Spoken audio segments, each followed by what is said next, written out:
शांताकारं भुजगशयनं पद्मनाभं सुरेशं विश्वाधारं गगनसदृशं मेघवर्णं शुभांगं लक्ष्मीकान्तं कमलनयनं योगभिर्ध्यानगम्यं वंदे विष्णु भवभयहरं सर्वलोकैकनाथं। वसुदेवसुतं देवं कंसचाणूरमर्दनं देवकी परमानंदम श्रीकृष्णं वंदे जगद्गुरुं। श्रीकृष्णं वंदे जगद्गुरुं। कृष्णाय वासुदेवाय हरे परमात्मने प्रणतक्लेशनाशाय गोविंदाय नमो नमः। गोविंदाय नमो नमः। भगवद गीता के इस विशेष ज्ञान सत्र में हम सभी भगवद गीता के 13वें अध्याय क्षेत्र क्षेत्रक विभाग योग पर नित्य चर्चा कर रहे हैं और ये चर्चा शनैः शनैः आगे की ओर बढ़ रही है। यह हर्ष का विषय है। इसमें भगवान श्री गोविंद की विशेष कृपा है और उनकी कृपा से ही ये सत्र निरंतर गति कर रहा है।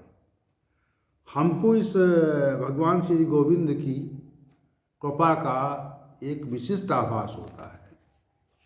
वह प्रकट होते हैं और हम सभी को भगवद गीता के ज्ञान का उपदेश करते हैं। जैसे आज से 5000 वर्षों पूर्व श्री भगवान ने प्रकट होकर भगवद गीता ज्ञान का उपदेश किया था, तो उस उपदेश को श्रवण किया गया और भगवान वेद व्यास के द्वारा उसे संकलित किया गया।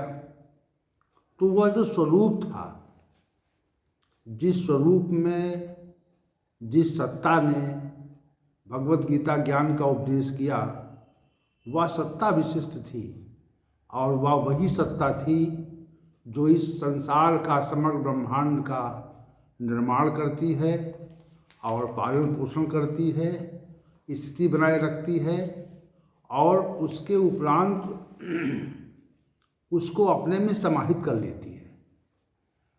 तो ऐसे भगवान श्री गोविंद की कृपा से ये सत्र निरंतर चल रहा है और हम सभी नित्य ही इस सत्र में उपस्थित होते हैं। विशेष बात ये है। तो आज हम सभी जो लोग यहाँ उपस्थित हैं, उन पर भगवान श्री गोविंद की कृपा और उनका आशीर्वाद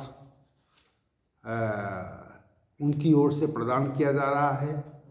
मेरी ओर से सभी उपस्थित महानुभावों को प्रणाम स्वीकार हो और इस गीता ज्ञान सत्र के आज के सत्र को चलने की अनुमति भगवान श्री गोविंद से हम प्राप्त कर रहे हैं और उनकी अनुमति से ही आज के सत्र को हम आगे की ओर ले जाएंगे। कल तक के विषय के संबंध में हम स्पष्ट कर दें कि ज्ञान के जिन साधनों का निरूपण श्री भगवान ने श्लोक संख्या 7 से और 11 तक किया था, उन सभी साधनों पर व्याख्या कल के सत्र तक समाप्त हो चुकी थी और उसके उपरांत आज की व्याख्या जो है, आज का जो विषय है, वह इस अध्याय का श्लोक संख्या 12 है। ये श्लोक संख्या 12 जो है वह विशिष्ट है, क्योंकि इसके उपरांत श्लोक संख्या 12, 13, 14, 15, 16, 17 ये जो श्लोक हैं 1, 2, 3, 4, 5, 6 इसमें श्री भगवान ने उस ब्रह्म स्वरूप सत्ता के संबंध में विशेष गुणों का वर्णन किया है, प्रस्तुति की है। और ये विशेष प्रस्तुति जो है वह उस सत्ता को समझने के लिए की है। तो ये जो 6 श्लोक हैं इस विषय के ये विशेष हैं। और तो हम आज इस 6 श्लोकों में प्रथम जो श्लोक 12वां है उसको लेते हैं। श्री भगवान ने कहा, गेयम यत तत् प्रवक्ष्यामि यत ज्ञात्वा अमृतम अश्नुते अनादिमत परम ब्रह्म न सत तत् न असत उच्यते। गेयम यत तत् प्रवक्ष्यामि यत ज्ञात्वा अमृतम अश्नुते अनादिमत परम ब्रह्म न सत्त नास्त उच्यते। श्री भगवान ने कहा, हे अर्जुन, जो गेयम है, जिसको जानने के लिए हम सभी प्रयत्न करते हैं, जो जानने के योग्य है और जिसको समझकर, जिसका अनुभव करके हम जो साधक है वह अमृत को प्राप्त कर लेता है। तत्प्रवक्ष्यामि, उसी को मैं वर्णित करूँगा। वह अनादि वाला, अनादिमत, अनादि स्वरूप वाला परम ब्रह्म न तो सत और कहा जाता है और न असत ही कहा जाता है। ये विशेष बात है। यहाँ पे देखिए, श्री भगवान ने कहा कि जो जानने योग्य है, गेयम यत, यत गेयम, जो जानने के योग्य है और जिसको जानकर साधक परम आनंद या अमृत को प्राप्त कर लेता है, उसी को मैं वर्णित करूँगा। तो ये जो इसका जो पूर्वार्ध भाग है इस श्लोक का, इस पे आज की चर्चा को हम केंद्रित करते हैं और कल की चर्चा को उस पर केंद्रित करेंगे जो शेष अवशेष रहेगा। तो पहले श्री भगवान ने 2 पद प्रयुक्त किए। यत गेयम, जो जानने के योग्य है। देखिए विशेष बात है यहाँ पे, जो जानने के योग्य है, जिसको ये कहें कि हमारे जीवन का जो उद्देश्य है, जिस तत्व को जानना है, जो जानने के योग्य है। अब यहाँ पे आप ये विचार करें कि हम सभी जीवन पर्यंत किसको जानना चाहते हैं? हम सभी जो भी संसार में मनुष्य हैं, तो वो लोग जानना किसको चाहते हैं? तो जब आप विचार करेंगे तो ये बात, ये तथ्य स्पष्ट हो जाएगा कि हम सभी उस परम सत्ता को जानना नहीं चाहते। उस परम सत्ता को जानना नहीं, हमारा जो प्रयत्न रहता है जो इस जगत में, संसार में मनुष्य हैं, तो उन मनुष्यों का जो जानने का प्रयत्न है, जिस ज्ञान को, जिस विषय को इस संसार के लोग जानना चाहते हैं, वह विषय परमात्मा नहीं है। क्योंकि अब आप इस संसार में जो विचारशील पुरुष हैं, जैसे मान लिया जो विचारशील नहीं है तो उनका तो कोई उद्देश्य नहीं होता, वो तो अपना किसी तरह अपनी जीवन यात्रा पूरी करते हैं, जीवन यापन में लगे रहते हैं। जो विचारशील पुरुष हैं, जिनको हम इस संसार में विद्वान समझते हैं और जिनको मनीषी कहा जाता है या जिनको दार्शनिक कहा जाता है और जिनको हम कहते हैं कि ये इस जगत में विद्वान हैं, तो उनसे जब आप पृथक पृथक बात करेंगे, उनसे जब आप ये पूछेंगे जाकर के कि आप क्या जानना चाहते हैं, आप क्या जानना चाहते हैं और आपने आज तक क्या जाना है, आपने आज तक क्या जाना है और क्या जानना चाहते हैं, तो जो विचारशील पुरुष जिस विषय से संबंधित होगा तो वो कहेगा कि हमने आज तक इस विषय को जाना। जैसे कोई ज्योतिष के संबंध में कार्य कर रहा हो तो उससे जब आप प्रश्न करें कि आपने क्या जाना आज तक, तो ज्योतिष विद्या के संबंध में उसने जो कुछ जाना होगा तो वो बताएगा कि हमने इतना ज्ञान प्राप्त कर लिया है। और कहेंगे आप जानना क्या चाहते हैं, तो बताए कि ज्योतिष विद्या में जो कुछ भी अवशेष बचा है वह हम जानना चाहते हैं। इसी प्रकार किसी वैज्ञानिक से आप प्रश्न करेंगे कि आपने क्या जाना है, तो विज्ञान की जिस शाखा से वो व्यक्ति संबंधित होगा तो वो कहेगा कि हमने इस शाखा के में इतना इतना ज्ञान प्राप्त कर लिया है।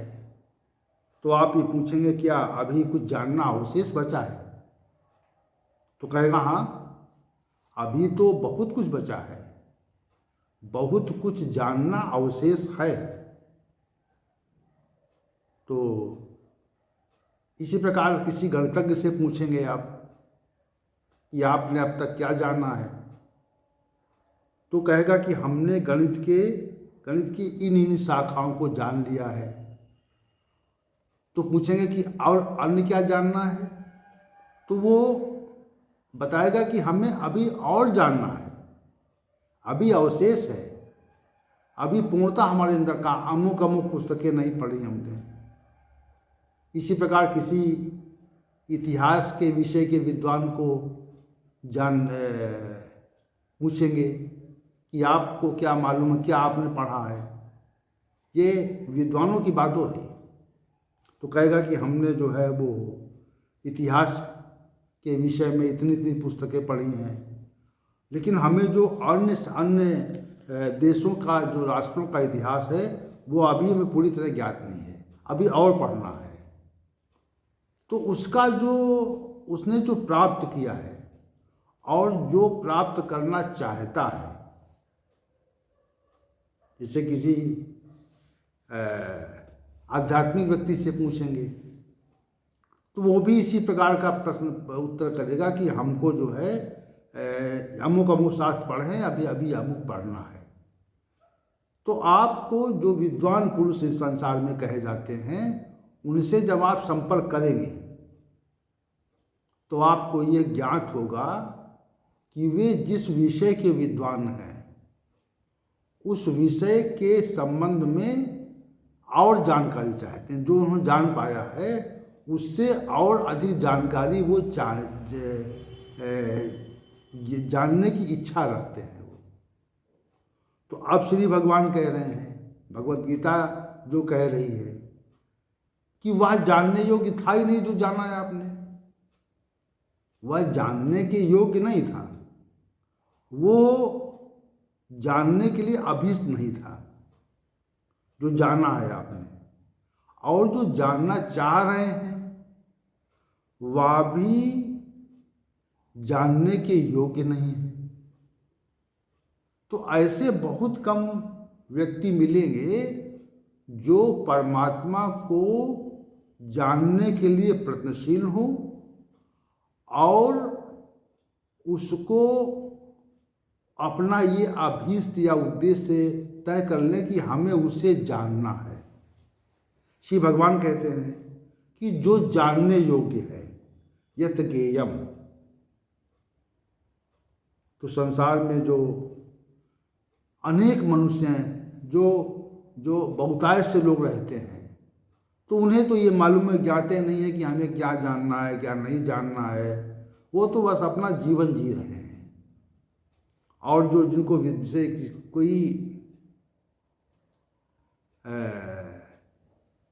न्यायिक क्षेत्र में काम कर रहा हो, कोई न्यायाधीश हो, उससे पूछें आप कि आपको इस क्षेत्र का कितना ज्ञान है, तो वो कहेगा कि हमको न्याय के क्षेत्र में इस शाखा की जानकारी है, जहाँ विशेष जानकारी है, और अभी तो बहुत कुछ जानना है, अवशेष रह गया है। ये वृद्धावस्था में जब आप पूछेंगे तब भी ये बात स्पष्ट होगी कि वृद्धावस्था में वो कहेगा कि हमने अमुक शाखाओं का ज्ञान प्राप्त कर लिया है और हमें अभी और जानकारी चाहिए। उसी प्रकार यदि कोई किसी राजनीतिज्ञ से पूछेंगे तो वो कहेगा राजनीति के जो दांव पेच है वो हमने जाने तो हैं, लेकिन अभी उनमें पूर्णता नहीं है। तो जो जाना गया है वह इस मानव शरीर में जो हमें शरीर प्राप्त हुआ है, वह जो हमने निश्चित किया है कि हमने ये जाना है और हमको ये जानना है, तो वो उद्देश्य नहीं था जानने का। तो हमारा जो सारा संपूर्ण जो है प्रयास वो निरर्थक हो गया जब वो संसार के अन्य विषय जानने के लिए ये मनुष्य शरीर नहीं मिला है।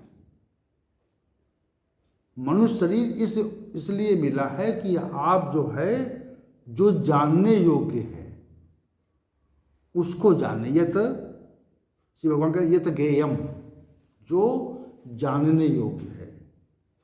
अब श्री भगवान ने ये तथ्य कहकर कि जो जानने योग्य है, तो उस पे लोगों की दृष्टि नहीं जाती, उस पे लोग विनिश्चित नहीं कर पाते कि जानने के योग्य क्या है भाई।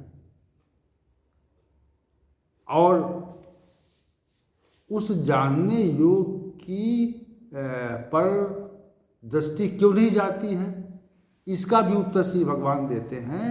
मनुष्याणाम सहस्रेषु कश्चित यतत सिद्धे यततामपि सिद्धानाम कश्चिन माम वेत्ति तत्वतः। यानी जो सहस्त्रों मनुष्य हैं उनमें से एकाध मनुष्य ही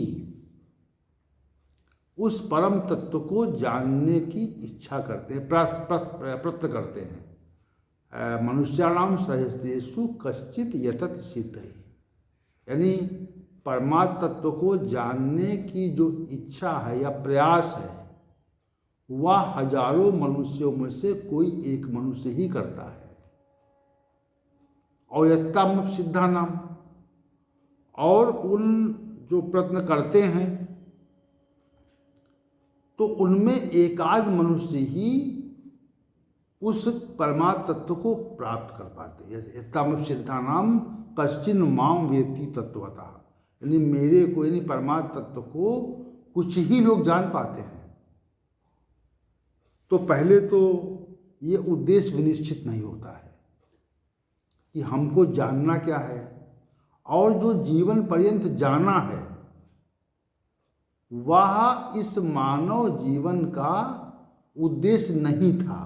जैसे हम कई वर्षों तक किसी विशेष स्थान पर पहुंचने का प्रयास करें और बहुत वर्षों तक चलने के उपरांत हमें वो अभिष्ट स्थान न मिल सके, तो और किसी से पूछें कि हमको उस स्थान पे जाना है, तो पूछेगा आप तो उल्टे आ गए, आप तो उसकी जो स्थान बता रहे हैं आप उसके विपरीत दिशा में जा रहे हैं, आप उसके प्रतिकूल दिशा में आप उन्मुख हो रहे जा रहे हैं, आपकी जो गति है वह प्रतिकूल दिशा की ओर हो रही है। तो संपूर्ण प्रयत्न बेकार हो गया। तो ऐसा क्यों हुआ? क्योंकि हमने जो हमारा अभीष्ट था उसकी ओर हमें कैसे बढ़ना है, कैसे जाना है, इस तथ्य को हमने जानने का प्रयास नहीं किया और सारा जीवन जो है वह ऐसे ज्ञान को अर्जित करने में लगा दिया जो जानने योग्य था ही नहीं, जो जानने योग्य नहीं था। और जो जानने योग्य नहीं था उसको जानने में संपूर्ण जीवन लगा देना, यह हमारे मानव जीवन की सबसे बड़ी असफलता है। हम अन्य प्रकार के ज्ञानों को जानते पढ़ते रहते हैं, हजारों पुस्तक पढ़ते रहते हैं। जैसे आज के युग में, आज के समय में उस व्यक्ति को अधिक ज्ञानी या विद्वान समझा जाता है जो अनेक प्रकार की पुस्तकें पढ़ के और नाना प्रकार के ज्ञान के नाना प्रकार की जानकारी को संकलित कर लेता है। ये अमुक व्यक्ति ने इतनी पुस्तकें पढ़ी और अमुक व्यक्ति को इस विषय का ज्ञान है, लेकिन वह जो उसने पढ़ा है, उसने जो जानकारी संकलित की है, तो वह जानकारी संकलित करना इस जीवन का उद्देश्य था ही नहीं। ये श्री भगवान ने यत ज्ञेयम पदों से कहा है। यत ज्ञेयम जो श्री भगवान पद कह रहे हैं कि जो जानने योग्य है, अभी उसका जो क्या जानने योग्य है, इस तथ्य को इस पूर्वार्ध श्लोक के शेष भाग में बताना चाहते हैं वो। लेकिन अभी हम चर्चा कर रहे हैं यत ज्ञेयम पर, जो जानने के योग्य है। तो जानने के योग्य क्या है? तो जो जानने योग्य है वह उस पर अधिकांश लोग विचार नहीं करते हैं। हम ये तथ्य कहना चाह रहे हैं। अब हम सभी को इस विषय पर विचार करना चाहिए। हमारी जो भी आयु हो, चाहे वो 25 वर्ष की हो, 30 वर्ष की हो, 40 साल की हो, 50 साल की हो, 60 साल की हो, तो हम ये विचार करें कि हम इस आयु तक क्या जान पाए हैं, हम इस आयु तक जान क्या पाए हैं, और जो जान पाए हैं उसका वह हमारे जीवन का उद्देश्य था या नहीं था।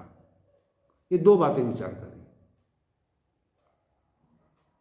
जो हमने जाना है, इस आयु तक पहुंचने पर जो हमने जाना है वह इस जीवन का उद्देश्य था या नहीं था। तो अगर यदि यह वो जीवन का उद्देश्य नहीं था, तो फिर हमारा जितना भी प्रयास उस विषय को जानने के लिए हुआ, वो प्रयास निरर्थक हो गया। उसकी सार्थकता नहीं बची, उसकी सार्थकता नहीं बची, वो सार्थक नहीं हो पाया। तो संपूर्ण हम वृद्धावस्था तक किसी विषय को जानकर, सांसारिक विषय को जानकर, और ये गर्व करते हैं कि हमने अमुक विषय को जाना, हमने अमुक भाषा को जाना, हमने अमुक विषय को जाना, हमने दर्शन शास्त्र को जाना, हमने इतिहास को जाना, हमने विज्ञान को जाना, हमने व्याकरण को जाना, हमने इतनी भाषाओं का अध्ययन किया। लेकिन वो सारा का सारा जो प्रयास था हमारा, जैसे किसी कुएं में कोई बाल्टी गिर जाए, डूब जाए, कोई पात्र डूब जाए, तो हम किसी यंत्र से, पुराने लोग जानते हैं किस यंत्र से बाल्टी निकालते थे हम लोग, तो उस यंत्र से हम बाल्टी निकालने का प्रार्थना करें और बहुत प्रयत्न से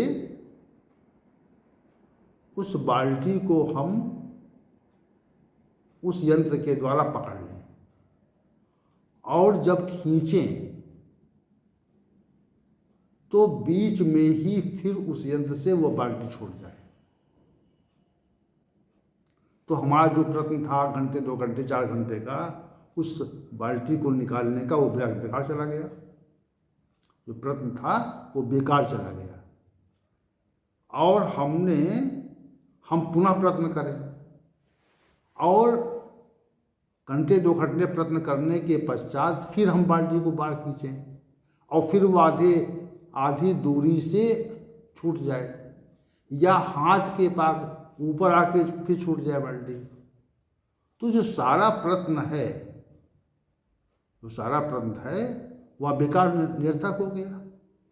उसी प्रकार श्री भगवान कहते हैं जो जानने योग्य है, पहले इसको समझें कि वो जानने योग्य क्या है, और बिना इसके समझे हम प्रयत्न करते रहते हैं।